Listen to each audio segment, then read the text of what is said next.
প্রিয় প্রবাসী স্বামী, লিখলাম রমজানের চিঠি।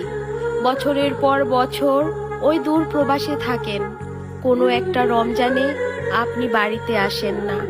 আপনার সাথে কখনো হয় না আমার সেহরি খাওয়া, হয় না কখনো ইফতারিতে একসাথে আনন্দ করে ইফতারি খাওয়া। তবু আমার দুঃখ নেই, আপনি শুধু ওই দূর প্রবাসে ভালো থাকেন। আর একটা কথা, আপনার যদি অনেক বেশি কষ্ট হয় কাজ করে রোজা রাখতে, তাহলে আপনি রোজা থাকিয়েন না, শুধু নামাজ পড়িয়েন। আপনার রোজার জন্য আমি আল্লাহর কাছে মোনাজাতে বলবো, আমার রোজার ভাগ যেন আল্লাহ আপনাকে দিয়ে দেয়। খুব ভালোবাসি আপনাকে, আপনাকে ছাড়া মৃত্যুর পরে ওই জান্নাতেও আমি যেতে চাই না, কারণ আপনাকে ছাড়া যে আমি বড়ই তৃষ্ণার্ত।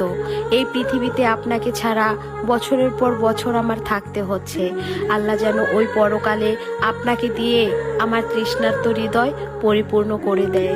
সবসময় আপনি ভালো থাকবেন ওই প্রবাসে, কারণ আপনি ছাড়া এই পৃথিবীতে আমার আপন বলতে আর কেউ নেই। সবসময় ভালো থাকেন, শুধু এই কামনাই করি। আমার জন্য দোয়া করিয়েন, আমি যেন আপনার একটা ভালো স্ত্রী হয়ে মরতে পারি। শাড়ি পরা গ্রামের মেয়ের তুলনা হয় না, শাড়ি পরা গ্রামের মেয়ের তুলনা হয় না। শহরের মেয়েরা প্রেম বুঝে না, শহরের মেয়েরা প্রেম বুঝে না। আজ ভালোবাসার হরতালে আমি গুলি খেয়েছি, প্রেমের হাসপাতালে এখন ভর্তি আছি।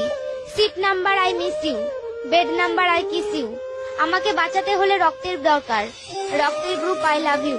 তোমরা কি কেউ আমাকে রক্ত দেবে? অন্তর পোড়া মানুষ আমি, কলেজাতে ঘাও, কাটা ঘায়ে নুনের ছিটা আরো